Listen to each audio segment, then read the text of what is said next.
அப்ப அந்த இடத்துல அப்ப அந்த பிரம்மமும் மாயாவும் சேரும்போது, மாயா ஜடம், பிரம்மம் சேத்தனம், இது ரெண்டும் சேரும் போதுதான் கிரியேஷன் ஆகுதுன்னா, அப்ப பிரம்மம் எப்படி அறிவற்றதாக இருக்க முடியும்?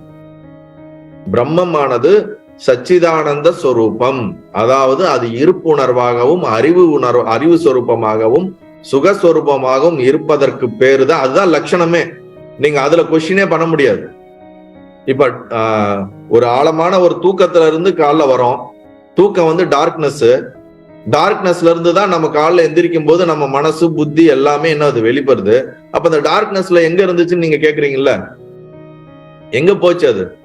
இப்ப நீங்க பேசிட்டு இருக்க அறிவு நைட் எங்க போச்சு? தூக்கத்துல போயிடுச்சு. எங்க போச்சுன்னே தெரியல. அப்ப எங்க போச்சுன்னே தெரியலங்கிறனால அந்த நேரத்துல நமக்கு அந்த தூக்கத்துல அறிவுன்னு ஒண்ணு இல்லைன்னு நம்மளால டிக்ளேர் பண்ண முடியுமா? அது வெளிப்படாத தன்மையில இருந்திருக்குமே தவிர, ஆனா இல்லைன்னு நம்மளால டிக்ளேர் பண்ண முடியாதுல்ல. ஏன்னா அங்க இருந்திருந்தா தானே காலையில நமக்கு இப்படி யோசிக்க முடியுது. நான் சொல்றது புரியுதா இல்லைங்களா? இல்லைன்னு நம்மளால டிக்ளேர் பண்ண முடியாது. அது வெளிப்படாம இருந்தது, வெளிப்படுது. அது போல பிரம்மமானது அறிவு சொரூபமாக இருக்கிறது. அந்த அறிவு சொரூபம் எப்பொழுதும் மாறுதல் அடைவதே இல்லை. இப்ப நீங்க எல்லாம் உட்காந்து இவ்வளவு கேள்விகள் நம்ம இவ்வளவு பேசுறோம்னாலே நமக்கு ஒரு அறிவு எல்லாத்தையும் சாட்சியா பார்த்துக்கிட்டே இருக்குது உள்ள இருந்து. அந்த அறிவு சொரூபம் அந்த சாட்சி சொரூபம் மாறுவது அடைவதே கிடையாது. அது எப்பொழுதும் அதுவாவே இருக்குது. ஒரே ஒரு அறிவு தான் இருக்குது. அது ஆத்மா மட்டும்தானே தவிர வேற ஒரு தனி அறிவே கிடையாது. இருக்கிறது ஒரே ஒரு அறிவு தான். இல் குருவே என்ற மகன்மதி தெளிய சொல்வார். பஞ்ச கோசமும் விட்டு அப்பால் பார்க்கின்ற பொழுது பாலே, விஞ்சியது அது அல்லாமல் வேறு ஒன்றும் தெரிய காணேன். அஞ்சன இருளையே நான் அகம் என அனுபவிப்பேன்.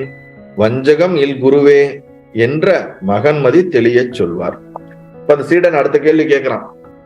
என்ன கேட்கிறான்னா, நீங்க பஞ்ச கோஷத்தையும் விட்டுடுங்கன்றீங்க. நீங்க சரி, நீங்க சொல்ற மாதிரி நான் அன்னமயம், பிராணமயம், மனோமயம், விஞ்ஞானமயம், ஆனந்தமயம் எதுவும் இல்ல, நான் உடம்பு இல்ல, நான் மனசு இல்ல, புத்தி இல்ல, நான் எதுவுமே இல்லைங்க. நீங்க சொல்றதெல்லாம் எனக்கு தெரிஞ்சதெல்லாம் நீங்க விட சொல்றீங்க. அப்ப நான் பஞ்ச கோஷத்தை எல்லாம் விட்டுறேன். இதெல்லாம் விட்டுட்டு நான் பார்த்தா என்னவா இருக்குது? பார்க்கின்ற பொழுது பாலே விஞ்சியது அது அல்லாமல். பாலே என்னன்னா சூன்யமா தானே இருக்குது. எல்லாத்தையும் விட்டுட்டா ஒண்ணுமே இல்லையே. எல்லாத்தையும் விடுங்கன்றீங்க.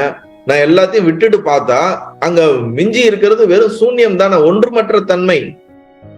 அங்க நத்திங்னஸ் ஒண்ணுமே இல்லையே. அங்க அதுதானே என்னோட அனுபவமா இருக்குது. அப்ப அததான் நீங்க சொல்றீங்களா? ஒண்ணுமே இல்லாததுதான் அங்க இருக்குது. விஞ்சியது அது அல்லாமல் வேறு ஒன்றும் தெரிய காணேன் அப்படின்னா என்னது? நீங்க நான் உடம்பு நான் அல்ல, மனசு நான் அல்ல, இந்திரியங்கள் நான் அல்ல, புத்தி நான் அல்ல, சித்தம் நான் அல்ல, அந்த கரணம் நான் அல்ல, உலகம் நான் அல்ல, இது எல்லாமே இல்ல நீங்க சொன்ன மாதிரியே நான் விசாரம் பண்ணி இந்த விசாரத்துல சீடன் பண்ற விஷயங்களை சொல்றேன்.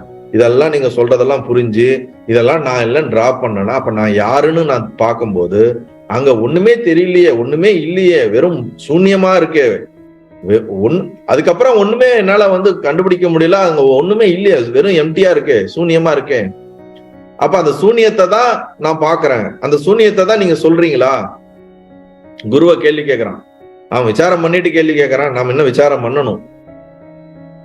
கொஞ்சம் யோசிச்சா கூட தெரியும். ஆமா, இது உலகமும் இல்லைன்றீங்க, எதுவுமே இல்லை. எதுவுமே இல்லாட்டினா அப்புறம் என்னங்க இருக்குது? மிஞ்சி போனா ஒண்ணுமே இல்லைங்களே. இந்த கேள்வி வருது இல்ல, அதே கேள்விதான் இங்க அவர் கேட்கிறான்.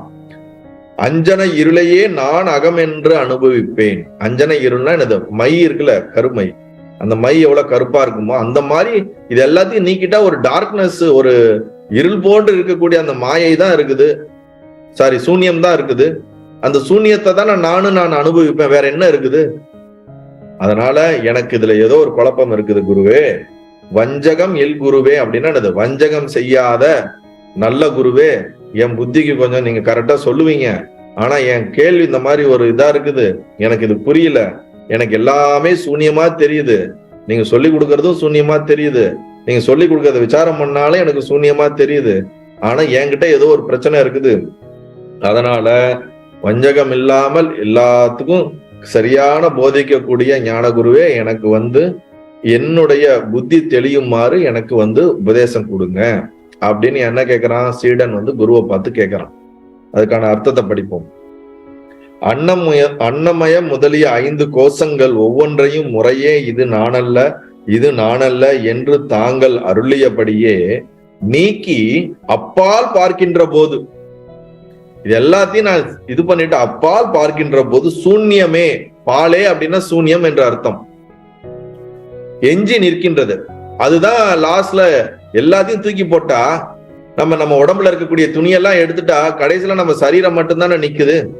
அதுபோல நான் அறிவுனால, அறிவை பயன்படுத்தி இந்த உலகம் மித்யா, இந்த ஜடம், இந்த இந்திரியம் ஜடம், சரீரம் ஜடம், இது நான் அல்ல, இது நான் அல்ல, இதெல்லாம் ஒவ்வொன்னா நேர்த்தி பண்ணி போனா கடைசியில நான் யாருன்னு நான் பார்க்கும்போது அங்க வெறும் சூன்யமா தான் இருக்குது, ஒண்ணுமே இல்லாம இருக்குது.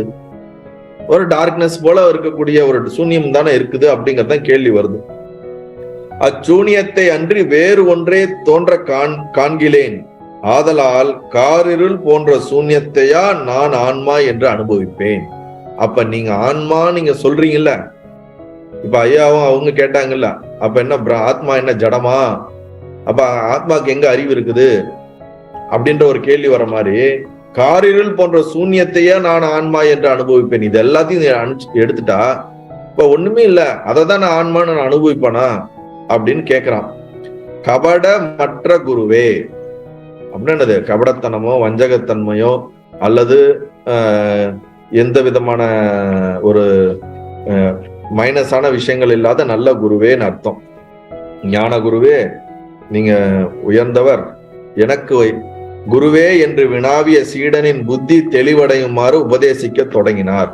சரி, இந்த மாதிரி அவன் கேட்கறானே, இவனுக்கு நாம புத்திக்கு நம்ம என்ன பண்ணுவோம், புரிய வைக்கிற மாதிரி உபதேசத்தை தொடங்குவோம்னு சொல்லி அடுத்த குரு தொடங்குறார். நல்லது.